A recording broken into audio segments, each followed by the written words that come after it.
flat, painted floor tiles, where amber sunlight coming through the leaded-paned windows formed a scattering of diamond patterns.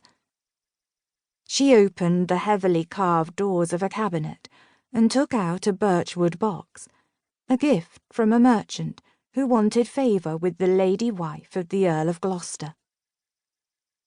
Inside the box were 2 manuscripts. One was made up of thick pages of old paper so soft that they almost felt like cloth. Those pages were bound together with covers cast of solid silver, inlaid with copper from the hills of Castile, Queen Eleanor's childhood homeland. The covers were secured with a small lock shaped like a swan, with its head tucked sleepily under its wing.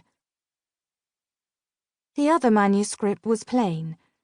It had no expensive silver covers, no finely crafted locks that kept the contents from prying eyes.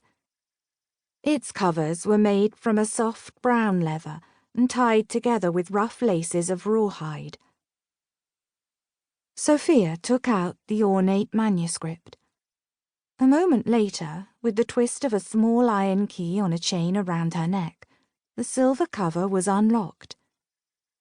She turned back the heavy metal plate, and the rich, exotic odour of cinnamon and anise rose from inside, the same familiar scent that had always shadowed Eleanor into or out of a room. It had been so long since she looked at these books, for it was no easy thing to see yourself from someone else's eyes. She picked up the book and moved to a seat nearby, a beechwood bench with a tapestry pillow that had a tourney scene depicted in the small, colourful stitches Queen Eleanor had tried and dismally failed to teach her.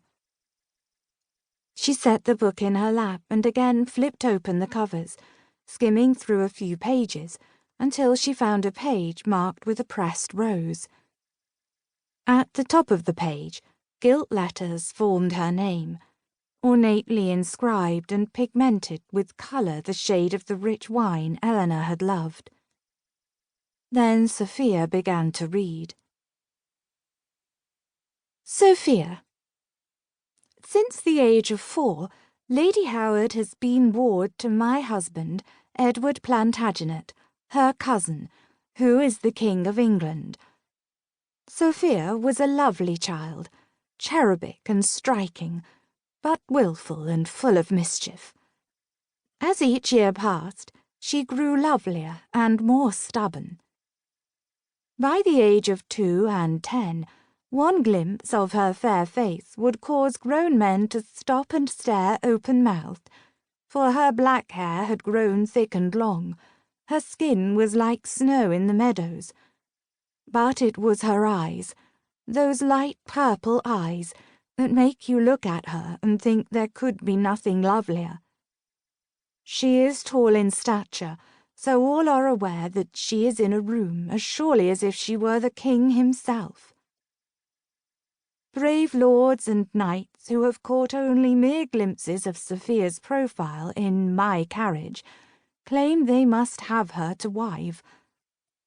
As the king's ward, she comes heavily dowered, which, combined with her exquisite beauty, makes her a prize of the land. Until those same foolish men meet her. Many times over recent years, the sound of Edward's bellowing has echoed off the castle walls.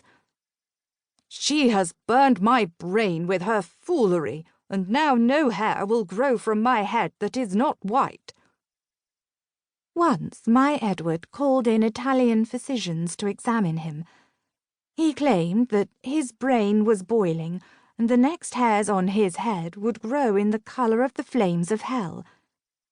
This was after a spurned betrothal between Lord Geoffrey Woodville and Sophia. She was 4 and 10 at the time of the match, which was considered by all to be a splendid one. Sophia considered nothing about the match splendid. When the bright-haired young lord came to seriously court Sophia, she rubbed pork fat in her hair so it hung in dirty shanks. She scoured her face with what she later confided to me.